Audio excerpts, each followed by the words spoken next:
Welcome everyone to Bone Voyage, a podcast dedicated to prevention and raising awareness of musculoskeletal disease. My name is Dr. Kranti Peddada, an orthopedic surgeon, bone and joint health advocate, and your host for this show. Come join me as we embark on this journey to better bone and joint health. Today, we will kick off our first series of episodes, which will be about bone health. Over the next several weeks, my goal is to increase your understanding of bone health so you could be more confident in prioritizing this like other aspects of your health. Here's an overview of what we will cover in this series. We will start by talking about the basics of bone biology and development to set a basic framework for your understanding of this topic. We will then dive into what our bones need to stay healthy, including vitamins, minerals, and exercise. We will then transition to talking about osteoporosis and understand who is at risk and how we can treat it. As always, please keep in mind that everything presented here is purely informational, should not be interpreted as medical advice, and does not create a doctor-patient relationship. Please consult a physician or another qualified healthcare provider with any questions you have regarding a medical condition and before you make any changes in your healthcare behavior. Please reference the episode description for a full disclaimer. This first episode will be an overview of bone biology and development. By the end, you should understand the function, structure, and development of bones. This basic understanding of bone biology should give you a good foundation for what we talk about in future episodes. Let's get right into it.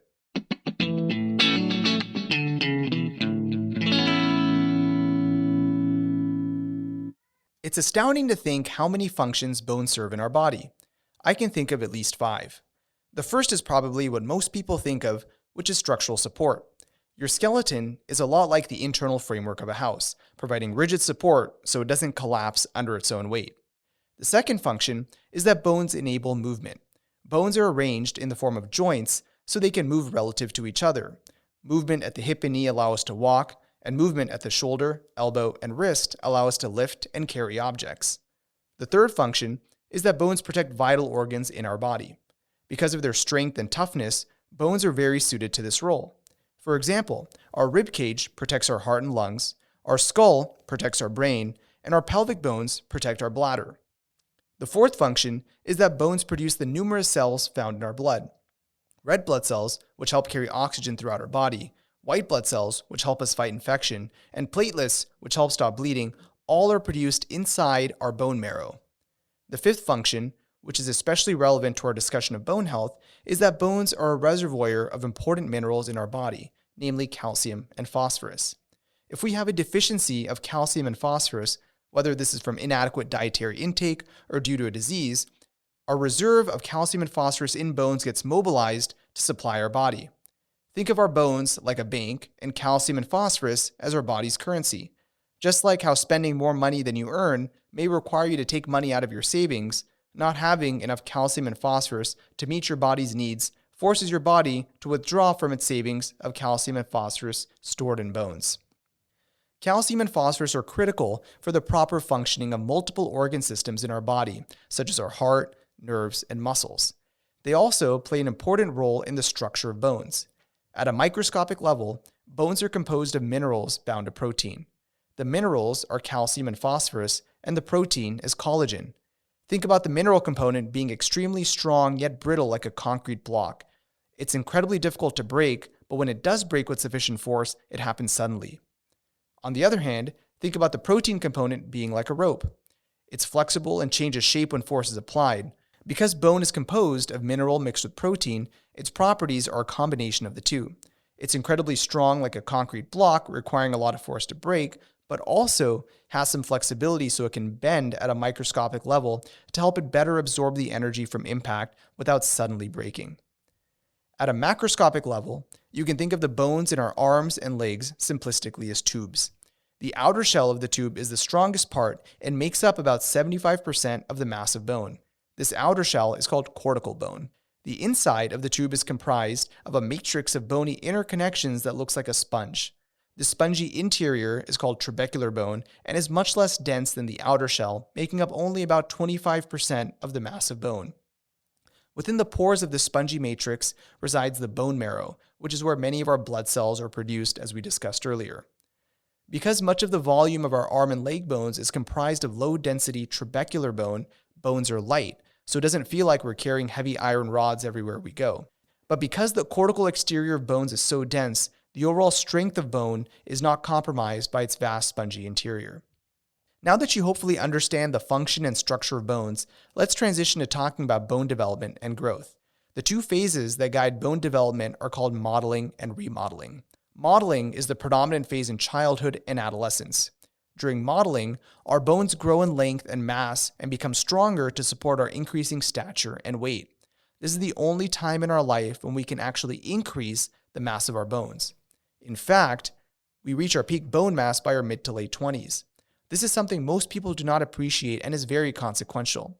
This basically means that if you lose bone mass because of years of poor nutrition, medication side effects, certain medical conditions, or significant inactivity, you are never getting back that bone mass. This is very different from, say, muscle mass, where you can build back muscle that you lost after a period of inactivity, even when you are much older. Although bone loss is a much slower process than muscle loss is, it is nonetheless irreversible. After we reach our peak bone mass, our bones enter a new phase called remodeling. In this phase, bone gets recycled and repaired with fresh bone. The reason this happens is that as we put weight and stress on our bones every day, inevitably small cracks and stress risers form. Our body fixes these areas of microtrauma by breaking down the damaged bone and replacing it with fresh, healthy bone. It's a lot like fixing the normal wear and tear that occurs in our homes over many years, like cracks in the walls, leaky faucets, and roof damage. In the best case scenario, when bone is broken down, it's replaced by the same amount of bone. Inevitably, though, as we get older, the rate of bone breakdown exceeds the rate of bone replacement, and we experience a net loss of bone mass. This happens very slowly over many years. To an extent, this is a normal part of aging, but this process is also influenced significantly by hormone levels. Several hormones play an important role in bone growth and development throughout our life, but our sex hormones, meaning estrogen and testosterone, play a particularly important role. Both estrogen and testosterone are central to making our bones longer during puberty, which is why we get taller, and high levels of estrogen at the end of puberty signal the end of growth. Later in life, estrogen helps regulate the balance between bone breakdown and bone formation. After menopause, levels of estrogen decline substantially in women, leading to a change in this balance. The rate of bone breakdown becomes higher than the rate of bone formation. This leads to a much faster drop in bone mass in women after menopause compared to men of the same age. You may wonder then, if estrogen helps regulate bone mass and men primarily produce testosterone, why is the bone mass of men not affected as much? The reason is that testosterone in men gets converted to estrogen. In fact, circulating levels of estrogen in men are higher than in women of the same age after menopause. Let's recap what we talked about in this episode. Bones serve numerous functions, including providing the body with structural support, enabling movement, protecting vital organs, producing blood cells, and acting as a reservoir of calcium and phosphorus. The unique properties and structure of bones allow them to be strong, yet flexible and light. Peak bone mass is reached by our mid to late 20s, after which we lose bone in an irreversible way as we get older. This bone loss is much more pronounced in women compared to men due to a sharp decline in estrogen after menopause. Now that you have a basic understanding of bone biology, we will segue into discussing how we can keep our bones healthy.